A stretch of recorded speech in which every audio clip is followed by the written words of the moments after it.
So, you want to get into investing, but you have no idea where to get started. Maybe you've seen things on the internet, like if you invested in companies like Amazon, Tesla, or Netflix 10 years ago, you'd now be a millionaire. If you're a beginner, you have a lot of questions, like how do I buy a share? What even is a share?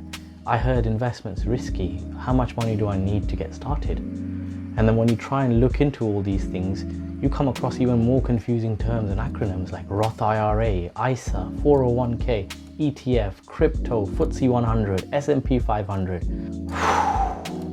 It makes no sense, and you actually walk away with more questions than you started with, and you end up doing nothing. Well, not today, as in this video I plan to answer all your questions and more, as this is the ultimate beginner's guide to getting started with investing. Let's go. Hey everyone, my name's Gagan. Welcome back to the channel. If you're new here, I make videos on how to make, invest and manage your money. So if that interests you, consider subscribing. Right, let's get into it. So I've broken the video down into 10 most frequently asked questions and easy to understand steps. So by the end of the video, not only would I have answered all your questions, but you would be up and running with investing and growing your money. If you get value or find anything helpful, all I ask is that you leave a like and a comment below. Right, so number one, why should I invest? What happens to my money if I don't invest? Right, great question, because before we learn how to do something, we must know why we're doing it in the first place, right? Short answer is you lose money in the long run. Long answer is cost of goods goes up every year approximately 2%, which means the power of your money goes down by 2% every year. We call this inflation. This is the reason the coffee that used to cost 25 cents in the 80s now costs well over $4. That's inflation in action. This is the reason your parents tell you how things used to be very cheap in their days and now everything's gone up in price. So if you just left your money, let's say $1,000 or pounds, sitting there doing nothing, if we calculate 2% every year, in 10 years you would have lost approximately 20% of your money, which means $1,000 now will be approximately $800 in 10 years. But that's not all. Cost of goods would have gone up by approximately 20% by then as well. So something that costs $1,000 today would then be $1,200. Talk about losing money both ways. So now you're thinking, well, I thought my money was safe in the bank. Well, let's look at a bank as well. If you saved your money in a savings account, they would give you 0.25 to 0.5% interest, which means with inflation at 2%, you're still losing 1.5% every year. Fast forward 10 years, and you're losing about 15% of your income. That's a good enough reason to think about investing. And because you don't want to be losing money, you actually want to be gaining money, right? So that brings us on to what is an investment? Well, investment is putting your money to work so it makes more money for you. And that money to work so that makes more money for you. And that money for work, you get the picture. Before you know it, you have an army of workers making you money while you sleep. That is the power of investing. Investing is the biggest secret of the rich people getting richer. By the way, I've made another video covering all the secrets and things that rich people do that continues to make them richer. So check that out by clicking the card. Right, so where were we? Investing. Starting to invest today would probably be the best decision of your life because it gives you access to compounding, and that's basically doubling your money over time. And Einstein, one of the smartest people in history, called compounding the 8th wonder of the world. So usually when you invest, you expect a return of average 10% every year. Now that doesn't sound like a lot, but when you put this into perspective over the long term, it makes you crazy amount of money. Let's take, for example, $1,000 today invested in the stock market with an average return of 10%, which doesn't sound like a lot. So at the end of year one, you will have 1,100. At the end of year two, you will have 10% of that 1,100, which is 110. So 1,210 and so on. So after 10 years, that $1,000 or pounds has become nearly 2,600. Compounding works its magic the longer you leave it. So in 20 years, that $2,600 has nearly become 6,700. And here's the crazy thing. If you left it for another 10 years, so a total of 30 years, that $1,000 would become over 17,000 in 30 years. Now you can see compounding's magic at work. Now let's say we took it up a notch. Let's say you added only $50 a month for the next 30 years. How much would you have then? you would actually have $121,000 just by investing $50 a month. That is the power of investing. That is the power of compounding in the long run. So the longer you leave your money, the more it has the potential to double, right? So what are the different types of investments, right? Most probably the first thing that comes to your mind when you think about investment is a property. And rightly so, because a property is one of the best ways of investing. Why is that, you ask? This is because a property makes you money in two ways. So A, it makes you money with the rent, and secondly, it makes you money with the capital gains, which is the term we use when something gains value over time, i.e. profit. So let's say, for example, you purchased a property for $200,000 or pounds, and you put it on rent for about $1,666 a month. Random number, I know, but bear with me on this. That equates to around $20,000 in a year, which is 10% return. So that means in 10 years, you would have paid that property off, and anything onwards is pure profit. But that's not all. On the other hand, you have properties value going up in developed countries over time. So general rule of thumb is a property doubles in value every 10 years.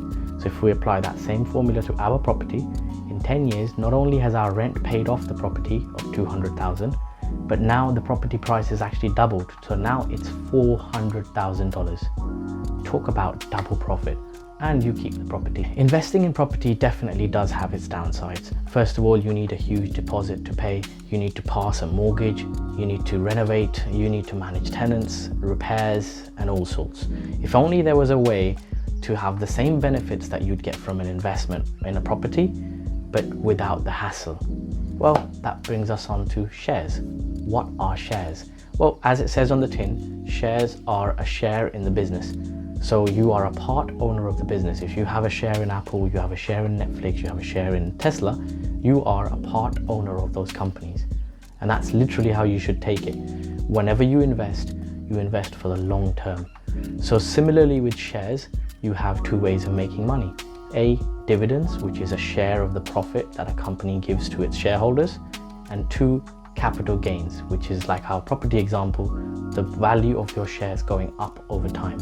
So for example, if you invested in Apple 10 years ago when the share price was around $12.50 and you bought 10 shares for, let's say, $125, in 10 years time, now the value of the shares is $130 each. So you have over 10 times your money.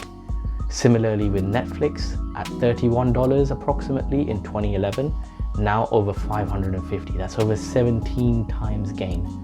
And the granddaddy of them all, Tesla, which we can't stop hearing about anywhere, has gone from $20 in 2013 to over $800 in 2021. That's over 40 times the value. So if you had invested $1,000, it would now be $40,000. That is the power of investing. Well, as a beginner, I don't think you should be picking individual companies for many reasons. You should be looking to purchase index funds, which I like to call them are like a platter of all shares. So it's like a pick and mix of the top and the best companies. But we'll cover index funds in a minute. Having said all that, it's hard to ignore the gains that you've got from companies like Tesla and Netflix over the last 10 years.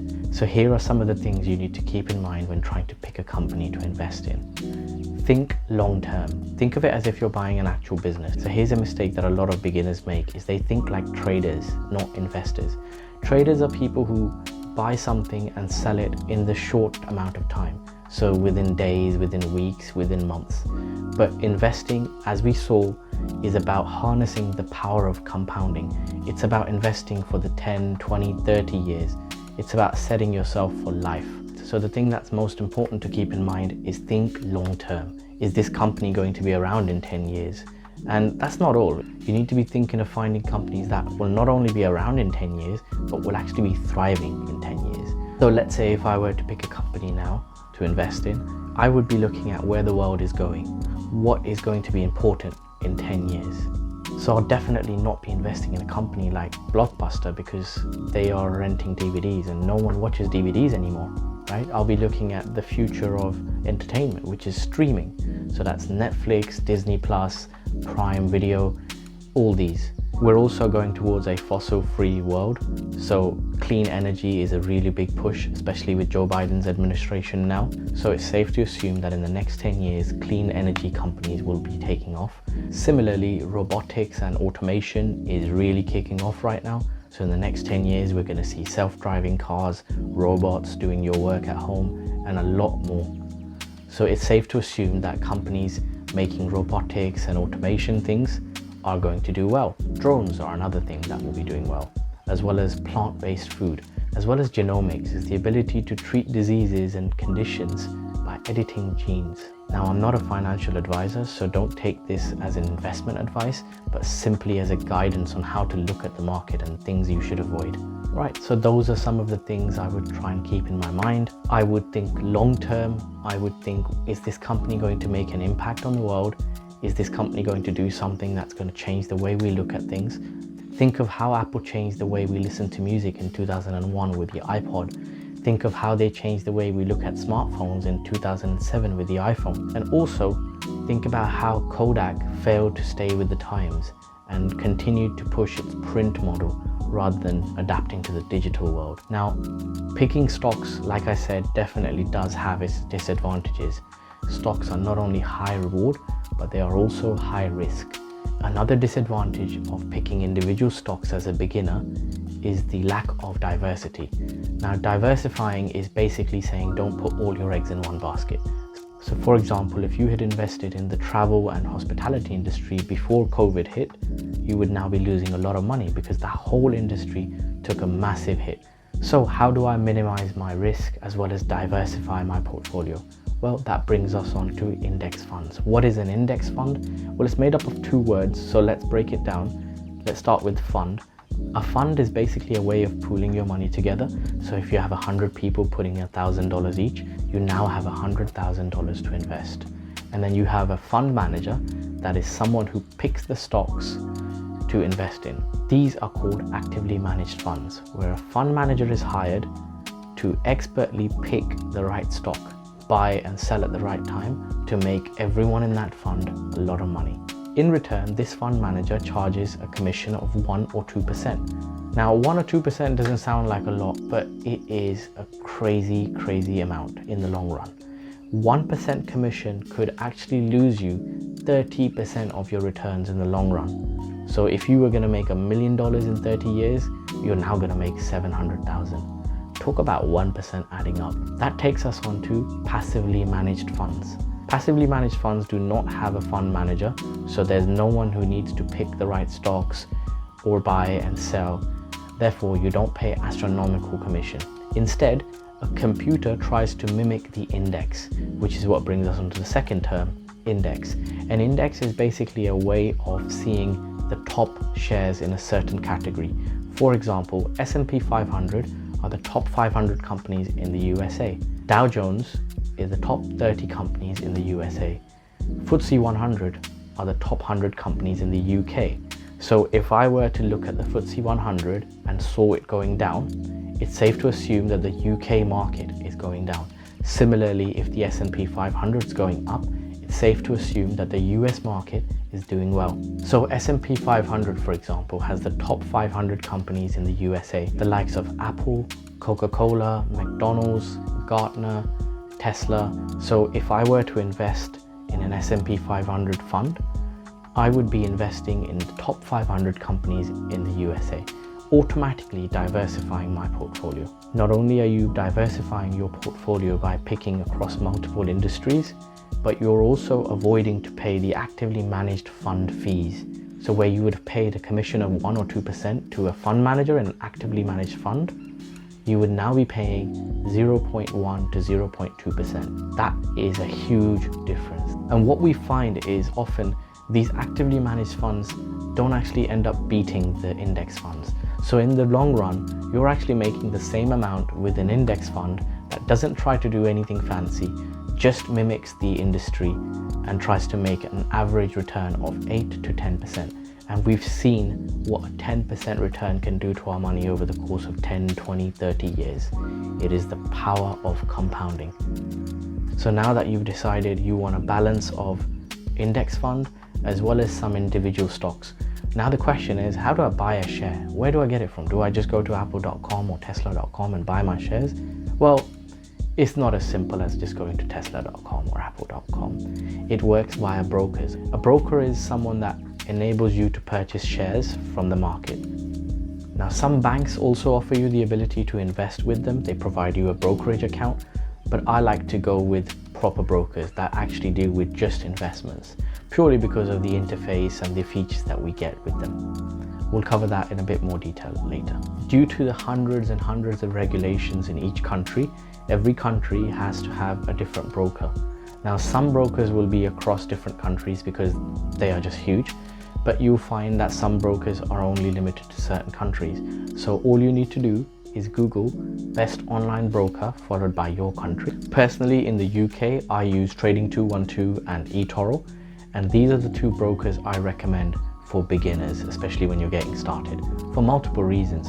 So the first reason being commission-free trading. Now, some established brokers like Hargreaves Lansdown and IG Trading, which have been around for years and years, will charge you a commission to invest on each trade. Now, if you're investing thousands and thousands of dollars, that $10 or $20 commission doesn't really seem like a lot. But a beginner who wants to get started with $100, $200, $300, that $10, $20 can really chew into your gains. So this is why I like to choose commission-free trading platforms. So Trading 212 as well as eToro does not charge you a commission. The second reason is they offer fractional trading. So fractional trading is the ability to buy a fraction of a share. And this is something that IG Trading and Hargreaves Lansdown and some other brokers do not offer. So for example, a Tesla share is $800 and I only have $80, which means I can't buy the Tesla share right now. Well, with Trading 212 and eToro, you can buy a tenth of the share. And next month when you have more money, you can buy some more and some more. This is exactly how I started. I bought a tenth of Disney, a tenth of Netflix, a tenth of Amazon, and now I have multiple shares of each, because it gets you in the habit of buying small amounts every time, and it slowly adds up. It's much better than having to save $80 for 10 months until you have enough to buy the $800 share in Tesla. And by then, how do you know it's not gone up to 1,000 or 900? So this is why fractional trading, especially for beginners, is a godsend. Now, eToro actually has something else that no other broker has, is the ability to let you copy financial experts for free. So where we were paying 1 or 2% commission in the actively managed funds to financial experts in order to pick our stocks, eToro lets you do that completely free of charge. So they have traders on the platform. You can see their previous trades, which companies they're investing in, what percentage they've gained, what's their risk level. And once you're happy with the person and their portfolio and the way of trading, you simply click copy and you tell the system how much you want to copy them with. So it doesn't matter if you have $100, $200, $500, the system will automatically adjust to the person you're copying. So for example, you want to copy my trades and I have 10 trades, Apple, Tesla, Netflix, and so on, in 10 different companies. I have my money divided 10% each. You come along and you want to copy me with $1,000, the system will automatically allocate your $1,000 into 10 shares of 100 each. Now, if I had 20 companies, your system will now divide that into 20 or $50 each. Get it? And all you need to do is copy once, and the system automatically mirrors that trader for the rest of the time. And anytime you want to stop copying, you just uncopy them. That's all it takes. Now, I know what you're thinking, but I've heard investment's risky, and I know my uncle Bob lost a lot of money, and am I going to lose all my money? Is investment risky?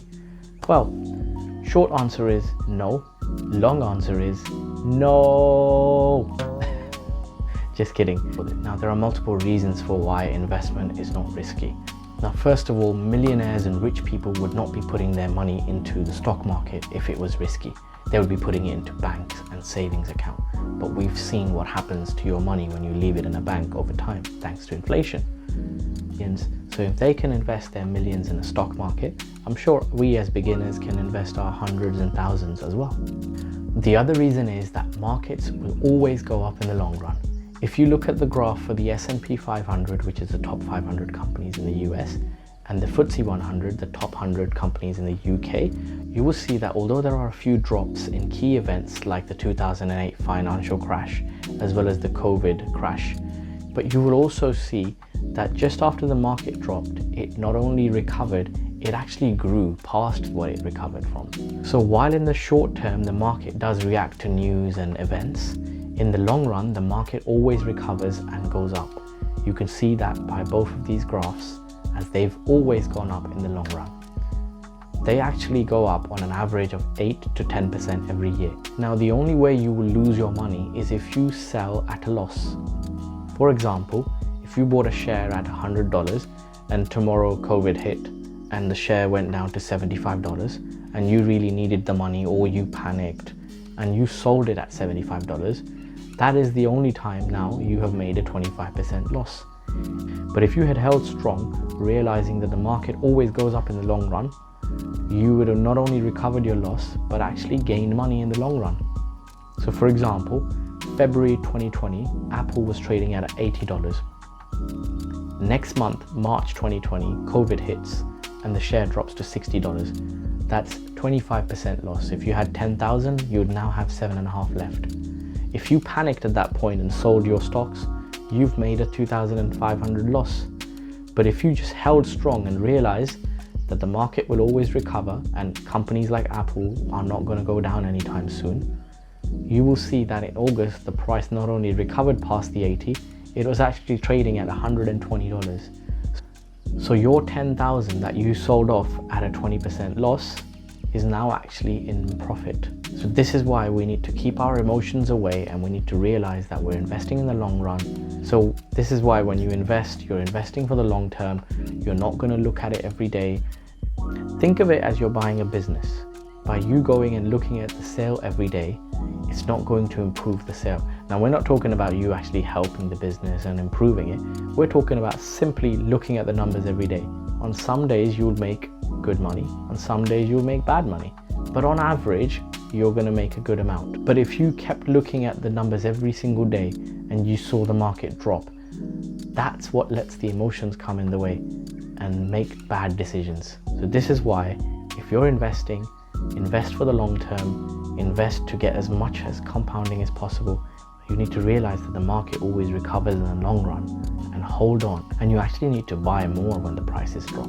Now obviously this doesn't apply to every stock in the market, because not everyone has the amount of money that Apple has, so they can go through the worst of weathers and still come out strong, whereas smaller companies would probably not do the same. This is the reason you should diversify your portfolio and get into an index fund rather than individual stocks, because if one industry goes down, the other is covering you. So for example, in COVID times, while the travel and the hospitality industry went down, we saw technology companies like Zoom thrive because of the demand in video conferencing increasing drastically. So now that we've determined that in the long run the market will always go up, don't let the emotions come in the way in the short run. If you believe in the company, or if you have the index fund, buy more in the short run. Set yourself a monthly schedule as to invest every month. And once you get into that habit, you will thank yourself 10, 20, 30 years down the line. Next one is, when should I get started?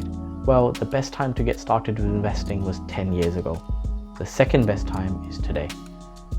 We've covered the power of compounding and how your money can double over time. So the more time you give it, the more it will double. So this is why you should start as early as today. Next is, how much can I get started with? I don't have a lot of money to start with. Previously, some brokers would have a very high minimum amount that you need to deposit to be able to get started, which means it blocked a lot of beginners from getting started, like we covered with not being able to buy a full share of Tesla as a beginner.